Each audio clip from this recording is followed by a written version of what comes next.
주님을 바꾸지. 오늘 거룩한 주의 날에 예배 자리에 오신 여러분에게 성령의 충만한 은혜가 함께 하시기를 주의 이름으로 축복합니다.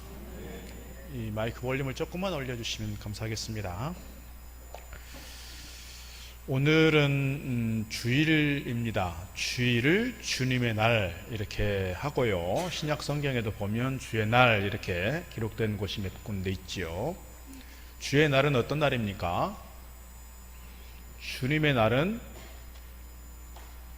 우리가 구약의 안식일 개념하고 똑같이 동일시할 수는 없지만 우리가 주의 날은 거룩한 마음을 가지고 주님을 위해 드리는 날 이렇게 이해하시면 좋을 것 같고요. 가장 기본이 뭘까 생각하면 예배하는 날 이렇게 이해하시면 좋을 것 같습니다. 저 어렸을 때 생각해 보면 주일에 가면 이 슈퍼 가서 뭐 사 먹는 것도 못하게 했고요. 식당 가서 밥 먹는 것도 못하게 했고요. 그렇게 엄격하게 주일을 지켰습니다. 지금 그렇게 하는 교회는 이제 고신측에는 아직도 그렇게 한다고 하대요. 그런 교회는 극히 드물어졌고 이렇게 주일에도 뭐 이렇게 매식을 하거나 야유회를 가거나 이렇게 자유로워진 상황이지만 우리가 그럼에도 결코 놓치지 말아야 되는 것은 주의 날은 주의 날로 좀 지키자.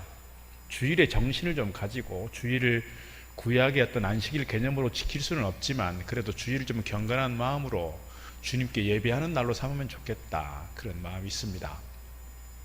노르망디 상륙작전을 통해서 세계 제1차 세계대전의 영웅이 되었고 이를 토대로 해서 미국의 34대 대통령이 된 아이젠하워 대통령이 있습니다. 사진 한번 보여주시면 인자하게 잘생기신 분입니다. 이분이 신앙이 좋으신 분이라고 하죠. 특별히 주일 성수에 주일 예배에 대한 강한 원칙을 가지고 대통령직을 수행했고 삶을 살았다라고 합니다.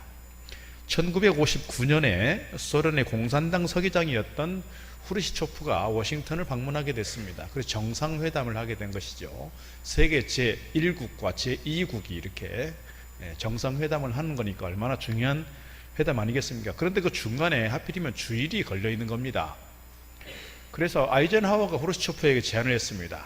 이 시간에 1시간 반만 다르거든요. 좀 갑시다. 어딜 갑니까? 교회 갑시다. 교회에 갈 수 있나요? 공산당이에요.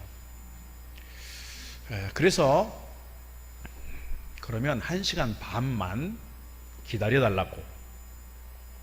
여러분, 정상회담 중에 1시간 반 동안 한쪽 정상이 자리를 비운다는 것은 대단한 중대한 외교적 결례가 되는 겁니다. 그래서 소련 측에서는 이것을 강하게 어필을 하고 강하게 이렇게 문제제기를 했습니다. 그러나 이 아이젠하워 대통령이 정색하면서 이렇게 말했다고 하죠. 선약이 있어서 그렇습니다. 당신도 귀하지만 가장 귀한 하나님과 만나기로 선약을 했기 때문에 할 수 없습니다. 양해를 좀 해주십시오. 그렇게 하고 1시간 반 동안 예배하고 와서 다시 정상회담을 이어갔다고 합니다. 우리가 보통 잘 아는 존 와나메이커라고 하는 그 백화점 왕이라고 하는 분이 있죠. 이분도 주일 성수에 대한 강한 원칙을 가지고 기업을 꾸렸고 그 다음에 자기에게 주어진 어떤 직책들을 감당했다고 합니다. 우리 영상 잠깐 보도록 하겠습니다.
갈수록 현대 사회가 분주하고 바쁜 시대가 되었습니다. 그래서 유치원 아이들도, 유치부 아이들도 바빠서 교회를 못 나온다고 하는 시대가 됐습니다. 이런 시대이지만 오늘 우리가 가장 우리 신앙생활에 있어서 가장 중요한 주일 성수의 개념을 놓치면 좀 곤란하겠다, 그런 생각을 갖는 거예요. 다른 예배는 몰라도 주일 예배만큼은 내가 어쨌거나 좀 잊지 않고 예배하면 좋겠다, 그런 마음 가지고 주일 예배를 잘 지켜갈 수 있는 저와 여러분 되기를 주의 이름으로 축복합니다. 예배에 성공한 사람이 인생에서 승리하기 때문에 그렇습니다. 하나님께서 천지를 지으시고 사람을 만드셨습니다. 사람을 만드신 가장 중요한 목적을 성경은 이렇게 기록합니다. 시편 19편 1절, 하늘이 하나님의 영광을 선포하고 궁창이 그의 손으로 하신 일을 나타내는 도다. 이사야 43장 21절, 이 백성은 내가 나를 위하여 지었나니 나를 찬송하게 하려 함이니라. 이 찬송은 곧 예배를 말씀하겠습니다. 하나님께서 천지를 지으시고 사람을 지으신 가장 중요한 목적은 오늘 우리로 하여금 하나님을 찬송하고 예배하도록 부르셨다는 거예요. 그렇게 택하셨다는 것이죠. 또 특별히 에베소서 1장 6절 말씀 보게 되면 하나님께서 오늘 우리로 하여금 그리스도의 피로 구속받게 하셨는데 구원받은 하나님의 자녀로서 우리가 해야 될 중요한 일이 있다. 그게 뭐냐? 이는 그가 사랑하시는 자 안에서 우리에게 거저 주시는 바 그의 은혜의 영광을 찬송하게 하려는 것이라. 영광을 찬송한다라고 하는 말씀 또한 예배에 해당되는 말씀일 것입니다. 우리가 구원받은 후에 이 세상에서도 예배하고 또 이 세상에서만 예배하는 것이 아니라 요한계시록의 말씀 보게 되면 우리가 천국에 가게 되면 천국에서 계속 하나님을 대면하여 하나님께 찬송하고 예배한다고 기록하고 있습니다. 우리가 평생토록, 아니 영원토록 우리가 놓을 수 없는 것은 예배라는 것이죠. 예배. 그래서 예배에 성공한 사람이 곧 인생에 성공한 사람이다, 이렇게 말씀드릴 수가 있다는 거예요. 아브라함을 보면 그렇습니다. 믿음의 조상 아브라함인데 아브라함이 언제 믿음의 조상이라고 일컬음 받게 되냐면 그는 하나님의 부르심을 입고 가는 곳마다 제단을 쌓고 예배를 드려요. 제사를 드려요. 더 나아가서 그가 독자인 이삭 때문에 그가 이삭에게 쏙 빠져 있을 때 하나님께서 그 이삭을 나에게 바치라, 이렇게 말씀하시죠. 그는 두 번 고민하지 않아요. 뒤를 돌아보지 않아요. 심지어 아내하고도 상의하지 않아요. 하나님 말씀 주셨을 때 이제 그는 아들을 데리고 그냥 가요. 어디로요? 모리아 산으로, 지금의 예루살렘 산이라고 알려져 있지요. 그곳으로 가서 제사를 드리려고 가요.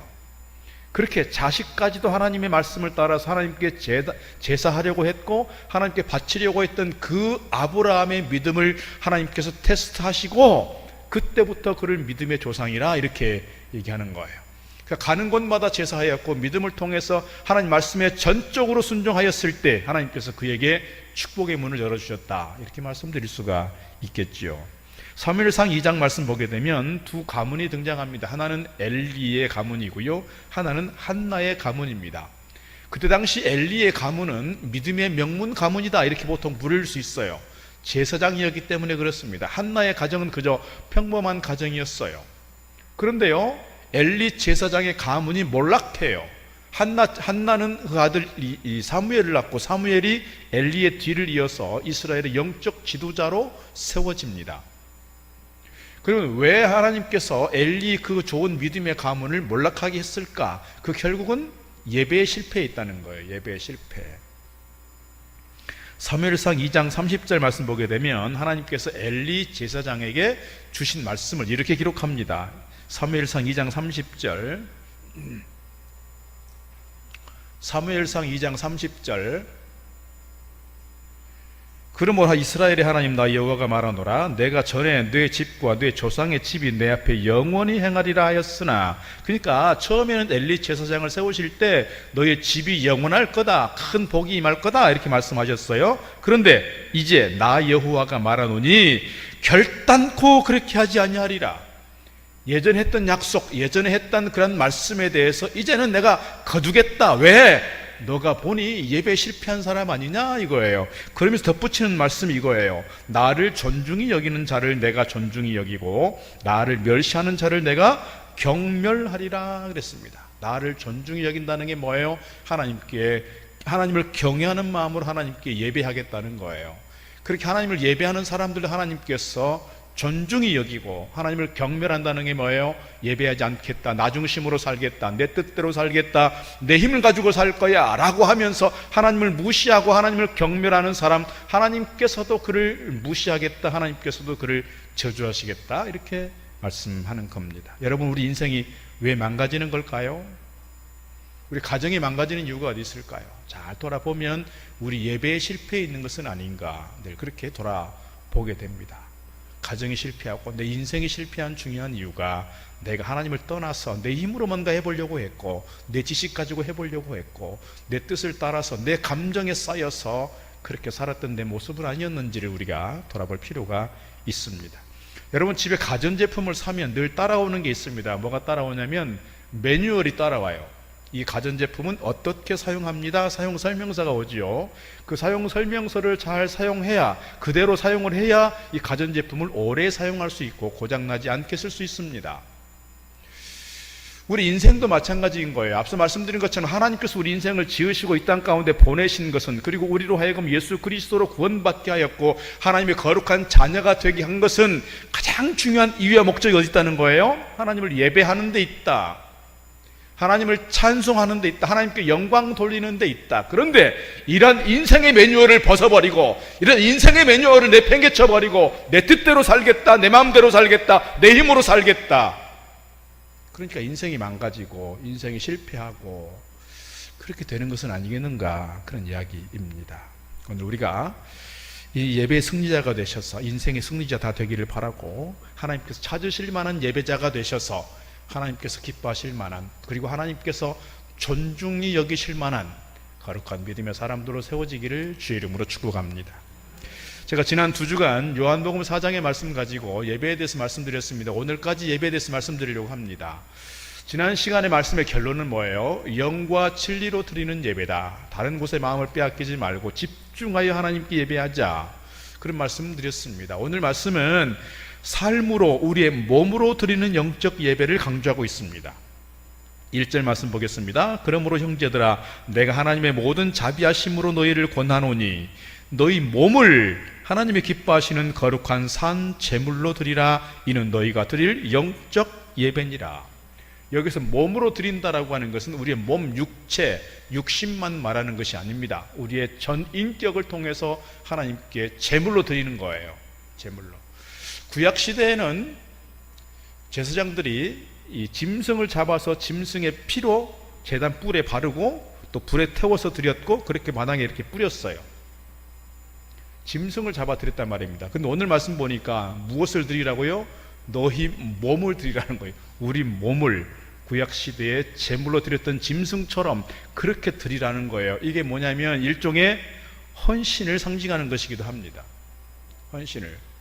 내 몸만이 아니라 나의 어떤 삶, 내 인격, 내 모든 성품, 내 모든 인생을 다 주님께 드리는 것, 이것이 온전히 드리는 산 제물이다, 그렇게 말씀드릴 수 있고, 이것이 제물이다, 이것이 영적 예배다, 이렇게 말씀드릴 수가 있겠죠. 거룩하다라고 하는 것은 죄가 없는 깨끗한 구별된 그런 뜻입니다. 그러니까 나 자신을 지저분한 모습으로가 아니라 거룩한 모습으로, 깨끗한 모습으로, 세상과 구별된 모습으로 주님께 드리자, 이게 거룩한 영적 예배자의 모습입니다. 세상에 우리가 발을 딛고 살아가지만 세상 사람들처럼 똑같이 그 문화에 휩쓸리고 가치에 휩쓸리고 세상의 어떤 흐름에 휩쓸려 가는 것이 아니라, 우리가 말씀과 진리 가운데 내 인생을 굳게 세워서 하나님께서 기뻐하실 만큼 세상과 구별된, 여러분 성도라는 뜻이 그거잖아요. 구별된 사람들이에요. 거룩하다라고 하는 게. 그렇다면 세상 사람들과 조금 다른 뭐가 필요하지 않을까요? 그런 모습이 과연 내 안에 얼마나 있는지, 얼마 전에 우리 지역에 있는 분하고 좀 얘기를 한 바가 있습니다. 그분 예전에 교회를 열심히 다녔던 분입니다. 지금 교회를 안 다닙니다. 이유가 있습니다. 교회를 다녀도 교회를 다닌 분들이나 교회를 다니지 않는 분들이나 아무 차별이 없습니다. 실망하고 교회를 안 나가게 됐습니다. 물론 그분의 어떤 생각, 그분이 어떤 그런 말들에 대해서 내가 뭐 전적으로 다 동의할 수는 없지만, 그 말들을 들으면서 목회자로서 책임을 자꾸 느끼는 거예요. 내가 잘못 가르치고 있는 건가? 우리 일동 지역 안에서 우리 교회 성도들이 과연 이 지역 사람들과 뭔가 차별이 있고 뭔가 구별이 있는가? 뭔가 성도라고 하는 그 이름답게, 그리스도인이라는 그 이름답게 우리가 지금 살아가고 있는가 좀 생각해 보고 되었다는 거예요. 오늘 그런 점에서 예배는 성령 안에서 나의 영혼이, 제가 예배 처음 말씀드리면서 예배는 하나님과 만나는 것이라고 말씀드렸죠. 주님과 만나는 거예요, 영적으로. 더 나아가서 오늘 말씀 보면 영적인 예배는 무슨 신비로운 그런 측면을 말하는 것이 아니라, 영적 예배의 그 단어 밑에 각 줄을 보시면 뭐라고 되어 있냐면 합당한 예배 이렇게 되어 있어요. 합당한 예배. 영어 성경도 보면 어떤 곳은 이 영적 예배, 어떤 곳은 합당한 예배 이렇게 번역되어 있다 이 말이죠. 합당한 예배라는 게 뭘까요? 하나님께서 받으실 만한 예배, 하나님께서 납득하실 만한 예배, 이렇게 우리가 이해해 볼 수가 있겠죠. 여러분, 예배에 많은 요소들이 있습니다. 제가 설교를 하고 있지만 설교하기 전에 기원부터 시작해서 찬송이 있고 기도가 있고 또 헌금도 있고 여러 가지 예배의 요소들이 있지만, 예배의 요소들 속에서 맡은 사람들이 잘 하는 거 중요합니다. 그러나 더 중요한 게 있다. 그게 뭐냐? 나 자신이라는 거예요. 예배의 형식을 따라서, 예배의 모범을 따라서 그렇게 정성스럽게 형식을 갖추어서 잘 막 세련되게 폼나게 예배를 하는 것 같아도 내 마음이, 내 속이, 내 자신이 그 예배에 집중하지 못하고 다른 곳에 마음이 있다면, 그리고 내 삶이 예배자로서 바로 서 있지 않다면, 예배를 드리고 있는 내 삶이 온전한 모습이 아니라면 그 예배 하나님께서 받으시겠느냐, 그런 이야기인 것이지요. 오늘 그런 점에서 오늘 내가 어떤 모습으로 예배하고 있는가 좀 생각하고 돌아보면 좋겠습니다. 그래서 오늘 제목을 제가 삶으로 드리는 영적 예배 그랬습니다. 이것을 보통 예배 이후의 예배 이렇게 부르기도 하죠. 예배당 안에서 드리는 것으로 끝나는 것이 아니라 이 예배는 삶의 자리로 이어진다는 거예요. 그래서 종교개혁자였던 마르틴 루터는 이렇게 말했습니다. 한번 보여주시죠. 우리는 예배를 드리러 학교에 간다, 그리고 일터에도 간다, 공장에도 간다. 무엇하러 간다고요? 예배를 드리러. 예배는 예배당 안에서만 드리는 것이 아니라 우리 가정에서, 일터에서, 학교에서, 내가 살아가는 삶 속에서 계속 이어지는 게 뭐라고요? 예배라는 거예요. 그래서 덧붙여서 이런 말을 합니다. 자신의 일을 성실히 수행함으로써 인류 복지 향상에 기여한다면 그것은 곧 하나님을 기쁘시게 하는 소명이다. 여러분, 소명이라는 게 목사가 되는 것만이 소명이 아니라 내가 어떤 직업을 가지고 있든 그 직업을 통해서, 그 일들을 통해서 하나님을 기쁘시게 하고 하나님의 뜻을 이루어가고 인류 복지에 기여한다면, 사람들에게 희망을 주고 사람을 살리는 일들을 하고 있다면 그 일은 곧 나에게 뭐라고요? 소명이라는 거예요. 소명. 목사가 되는 것만이 소명이 아니라, 그래서 예배는 예배당 안에서 드리는 예배만이 아니라 우리의 삶으로 이어지는 예배여야, 우리 삶 속에서 예배자답게 살아가는 그 삶이 있어야 우리 진정한 예배자다, 이렇게 말씀드릴 수 있고 예배에 진정성이 있다라고 말하는 겁니다. 그래서 야고보가 계속 강조하는 게 그거예요. 너의 믿음을 보여봐라. 너희들은 믿음이 있다고만 말하지 말고 네 삶 속에서 네 삶 속에서 네 믿음이 무엇인가를 좀 보여줘 봐라. 삶 속에서 믿음이 보여지지 않는 그 믿음은 어떤 믿음이라고요? 죽은 믿음이라고요. 입으로만, 말로만 하는 그 믿음은 죽은 믿음이다. 심지어 뭘 얘기해요? 귀신도 믿고 떠들지 않느냐 그랬어요. 귀신도. 오늘 2절 말씀 이렇게 기록합니다. 너희는 이 세대를 본받지 말고 오직 마음을 새롭게 함으로 변화를 받아 하나님의 선하시고 기뻐하시고 온전하신 뜻이 무엇인지 분별하도록 하라. 이 세대, 이 세상의 문화, 세상의 가치, 세상의 어떤 흐름, 세상이 가지고 있는 그 관습, 습관을 쫓아가는 것이 아니라 이제는 하나님 말씀과 진리 가운데서 내 자신을 올곧게 세워서 주님 받으실 만한 예배자로 서자, 이 말입니다. 내가 삶 속에서, 가정에서든 직장에서든 어디에서든 내가 하는 말들이, 내가 하는 행위가, 내가 살아가는 삶의 모습이 하나님의 뜻을 이루어가는 일인지, 그리고 하나님의 의의를 세워가는 일인지를 우리가 늘 돌아보자는 거예요. 돌아보죠. 예배 드릴 때는 거룩한 것 같아요. 예배 드릴 때는 경건한 것 같아요. 예배 드릴 때는 정말 아름다운 모습이에요. 은혜스러운 모습이에요. 그런데 예배당 문만 나가면 입이 거칠어지고 생각하는 게 세상 사람과 똑같고 내가 집중하고 집착하는 게 세상 사람과 똑같다면 예배자겠느냐 그 말입니다. 예배당 안에서 드리는 그 예배가 과연 진정성이 있겠느냐 그런 얘기죠. 오늘 말씀이 그겁니다. 한 2달 전에 제가 아주 험한 꼴을 좀 당했습니다.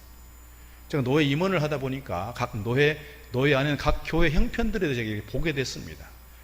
좀 원칙을 벗어나는 일들이 좀 있어서 제가 한마디 했어요. 그랬더니 그것 때문에 기분 나쁘다고 저에게 전화를 해서 7분 동안 험한 말을 쏟아부는 선배가 있었습니다.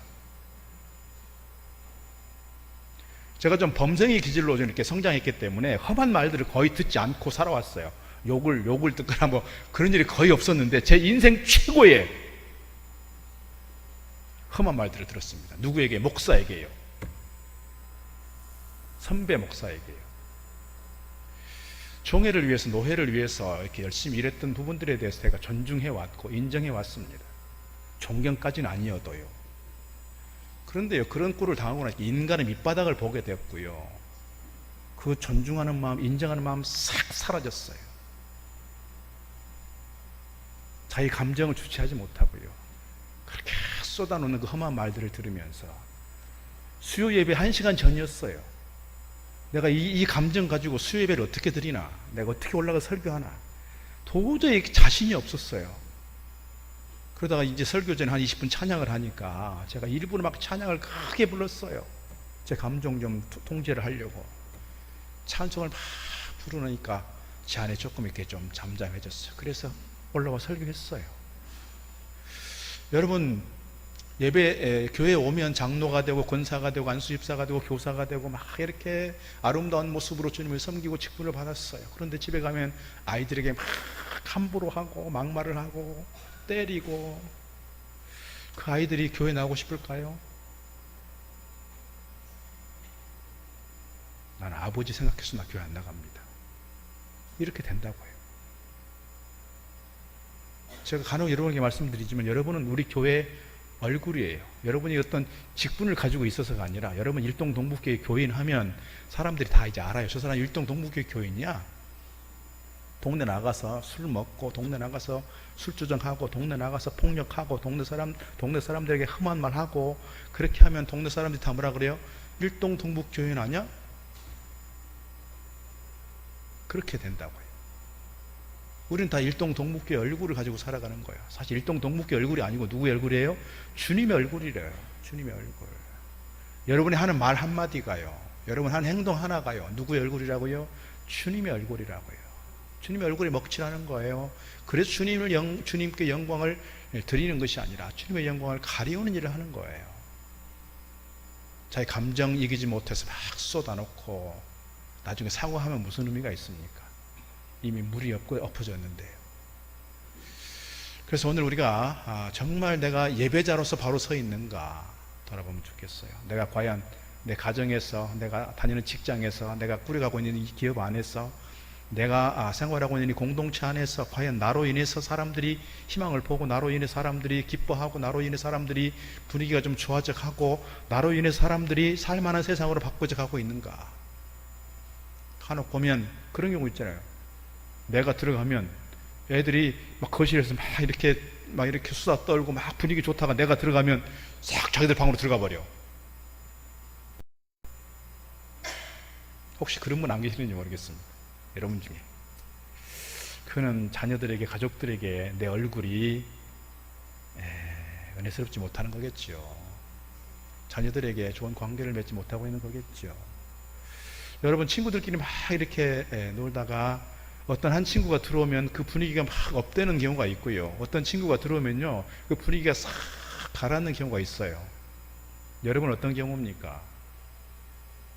여러분 그 공동체 안에서, 그룹 안에서 여러분이 들어가면 공동체를 확 살리는, 사람들을 격려하고 사람들이 좋아하는 그런 인물인가요? 아니면 여러분이 들어가면 분위기를 다운시키고 계속해서 침울하게 하고 분위기를 주저앉게 하고 있는가요? 여러분 어떤 사람이신가요? 오늘 말씀이 그것을 우리에게 얘기해 주는 거예요. 우리가 예배당 안에서만 예배드린 예배자로 서는 것이 아니라 이 예배의 마음 가지고 이 예배의 정신을 가지고 우리의 삶으로 가자. 삶에서 정말 예배자로 살자. 그런 얘기예요. 예배자로 살자. 그래서 존 맥어더 목사님은 이렇게 얘기합니다. 참된 예배는 주일 예배 시간에 축도 이후에 비로소 시작된다. 참된 예배는 축도 이후에 예배당 안에서가 아니라 삶의 현장에서 비로소 참된 예배자로 살게 되고 그렇게 예배가 시작된다. 마가복음 10장에서 주님 이렇게 말씀하십니다. 인자가 온 것은 섬김을 받으려 함이 아니라 도리어 섬기려 하고 자기 목숨을 많은 사람의 대속물로 주려 함이라. 주님께서 이 땅 가운데 오실 때 겸손함으로 섬기려 왔다고 하셨습니다. 히브리서 13장 16절 이렇게 기록합니다. 오직 선을 행함과 서로 나누어 주기를 잊지 말라. 하나님은 이 같은 제사를 기뻐하시느니라. 선을 행함과 나누어 주는 것을 뭐라고 했어요? 제사라고 했어요. 골로새서 3장 23절 무슨 일을 하든지 마음을 다하여 주께 하듯 하고 사람에게 하듯 하지 마라. 누구를 대하든지 누구를 대하듯 하라고요? 주님을 대하듯 하라는 거예요.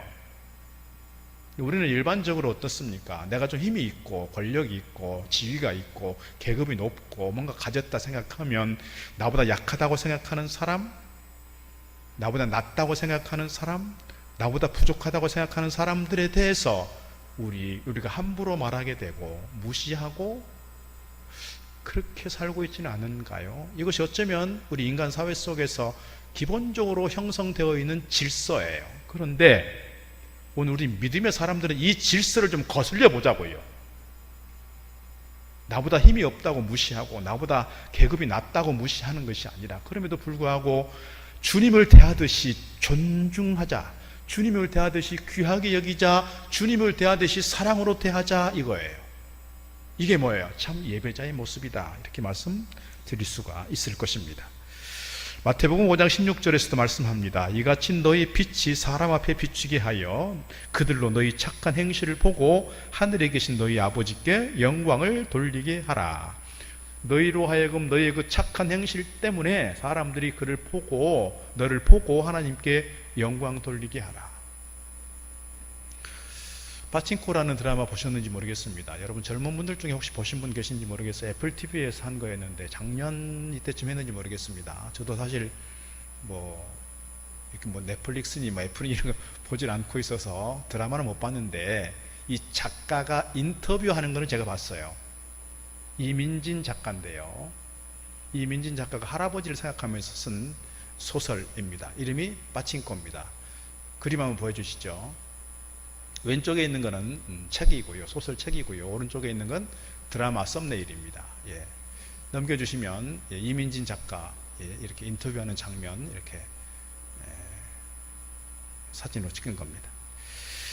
배경을 조금 말씀을 드리자면 일제강점기 시절에 부산 영도에 있는 가난한 하숙집 딸 선자가 쉽게 말하면 좀 이렇게 건달이 일본하고 이렇게 부산을 오가면서 이렇게 사업을 하는 건달 한수를 만나서 그만 아이를 갖게 되었는데 처녀가 아이를 갖게 되어서 사람들에게 내처짐을 당해요. 가족으로부터 버림당해요. 그 상황을 보고 있었던 평양신학교 학생 백이삭 전도사님이 신앙적으로 고백하는 거예요. 저렇게 버림받은 사람과 결혼하는 것이 하나님의 사랑을 실천하는 것이라고 그렇게 고백하고 결단하여 그와 결혼합니다. 그래서 아이를 낳고 삽니다. 그 아이를 임신한 채 버림받은 그 상황, 그리고 그와 결혼하는 것이 하나님의 사랑이라고 고백한 그 백이삭 전도사님, 나중에 목사가 되었고요. 일본으로 건너가서 목회를 하게 됩니다. 그 자녀들, 이 백이삭 전도사님은 목사가 되어서 신사참배를 반대하다가 2년 동안 옥고를 치르고 이렇게 병사하게 되죠. 그러니까 순교를 하게 되는 겁니다. 그 자녀들이 뭘 하냐면 일제강점기 시절에 일본 내에서 조선인으로 살아간다는 것은 엄청난 차별을 당했고 그렇게 사실 생존 자체가 어려운 그런 상황 속에서 그래도 조금 차별을 덜 받는 업종이 있었어요. 그게 뭐냐면 파친코였어요. 그래서 조선 사람들이 파친코를 거의 장악을 합니다. 차별받지 않고 그렇게 하니까. 그래서 제 빠찡코 배경이 사실 그런 거예요. 나중에 이제 보면 그 드라마에 나오는 인물들이 있어요. 주로 목사님들도 나오고 뭐 기독교인들이 많이 나오는데 대부분 어떤 사람들이냐면 대부분 독립운동 애국자 또는 섬기는 자들의 모습으로 나와요. 요즘 현대 드라마에서 보면 대개 교회와 성직자들에 대해서 이렇게 주로 표현되고 있는 그 방식은 부정적인 측면으로 계속 이렇게 사기꾼 뭐 이렇게 등장하잖아요. 그런데 이 드라마에서는 이렇게 대개 이 기독교인들에 대해서 그렇게 섬기는 자들 또는 애국자들 또 힘든 사람들을 돕고 봉사하는 사람들로 표현을 하고 있습니다. 이분의 할아버지가 사실은 평양신학교를 졸업하셔서 목회하신 분이셨고 부산에서 목회를 했는데 특별히 어려운 사람들을 돌보는 일을 했어요.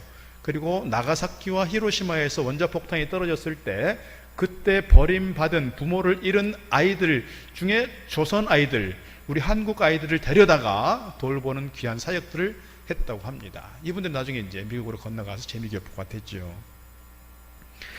일제강점기 시절에 보면 그렇습니다. 일제강점기 시절을 자꾸 생각하게 되는데요. 그때 기독교인 인구가 약 1.8%였다고 합니다.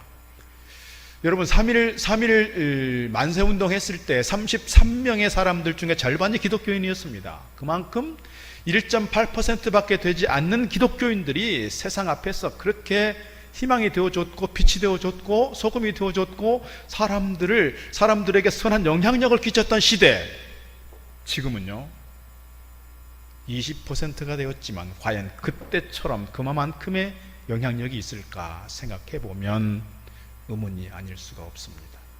지금처럼 이렇게 기독교에 대한 신뢰도가 떨어져 있고 계속해서 교회가 이렇게 지탄의 대상이 되고 있고 손가락질 당하고 있는 상황을 보면 목회자의 한 사람으로서 되게 안타깝습니다. 주보에 나와 있지만 이번 주 한 주간 우리 대한예수교 장로회 총회가 있습니다. 총회가 열리는 그 장소가 참 마음이 아픈 곳이에요. 우리 교단의 많은 목사님들이 그곳에서 총회를 하면 안 됩니다. 왜 안 됩니까? 이 교회가, 우리 총회가 가지고 있는 헌법이 있고 질서가 있는데 이것을 무시하고 자기들 마음대로 해버렸거든요. 그러니까 생각이 있는, 의식이 있는 목사님들은 그곳에서 하면 안 됩니다. 그래서 엊그제도 보니까 장신대 모여서 막 기도회를 하고, 제가 미처 가보지는 못했습니다만 이런 상황이 됐어요. 이게 아직도 정서적으로 이렇게 수습이 안 된 상황 속에서 그곳에서 다시 총회를 한다고 하니 세상의 매스컴들이 다 지켜보고 있고 기자들이 쳐다보고 있는데 세상의 사람들이 눈을 뻔히 보고 있는데 이러고 있어요. 그러니까 부끄러운 걸 부끄러워할 줄 모르는, 부끄러운 것이 부끄러운 줄 모르는 시대, 특별히 누가요? 교회 지도자들이요. 지도자들이. 그래요. 여러분, 그래서 우리 한국교회를 위해서 기도해 주시고 특히 우리 교단을 위해서 기도해 주시고 우리 한 사람 한 사람의 삶의 자리만이 아니라 우리 교회가 건강하게 세워지고 교회 지도자들이 건강한 신학, 바른 목회 정신을 가지고 목회를 해가고 성도들을 가르치고 교회를 세워갈 수 있도록 여러분 눈물 뿌려 기도해 주시기를 부탁드리겠습니다. 우리가 해야 될 일입니다. 그래서 이 대한민국이라고 하는 사회 속에서 교회가 계속해서 이뤄가고 있는 이 신뢰도를 조금 되찾아가면 좋겠어요. 영향력들을 좀 되찾아가면 좋겠어요. 그래서 우리 대한민국에 있는 한국교회가 이 세상 가운데 희망이 되고 빛이 될 수 있도록 여러분 기도해 주시기를 부탁을 드리겠습니다. 다시 말씀드리지만 오늘 우리가 교회 안에서만 드리는 이 공동체의 예배, 이 공예배만 아니라 우리의 삶으로 이어지는, 그래서 삶으로 드리는 거룩한 영적 예배, 그래서 합당한 예배, 그런 예배자의 모습으로 설 수 있기를 바라고 주님께로부터 은혜를 입는 저와 여러분 다 되기를 주의 이름으로 축복합니다. 기도하겠습니다. 감사합니다. 오늘 또 참된 예배자를 찾으신 우리 아버지 하나님, 하나님께서 받으실 만한 합당한 예배자들에게 복 주시기를 기뻐하신 우리 하나님 아버지, 오늘 저희들 예배 자리에 나와 예배할 때에 우리의 예배가 예배당의 안에 멈춰있는 예배가 아니라 우리의 삶에서, 가정에서, 직장에서, 삶의 현장에서 말씀대로 살아감으로써 주의 뜻을 행함으로써 우리의 몸으로 드리는 예배, 삶으로 드리는 영적 예배 되게 하시고 이로 인하여 참된 예배자, 하나님께서 찾으실 만한 예배자 되게 하시고 예배에 성공함으로써 우리 인생이, 우리의 가정이, 우리에게 주어진 공동체가 아름답게 세워져 가는 저희들 되도록 인도하여 주옵소서. 예수님 이름으로 기도드리옵나이다. 아멘. 찬송가 630. 하늘이 다른 어떤 은혜 구하지 않으리. 오직 주님만이 내 삶의 도움이시니 주의 얼굴 보기 원합니다. 나 무엇과도 주님을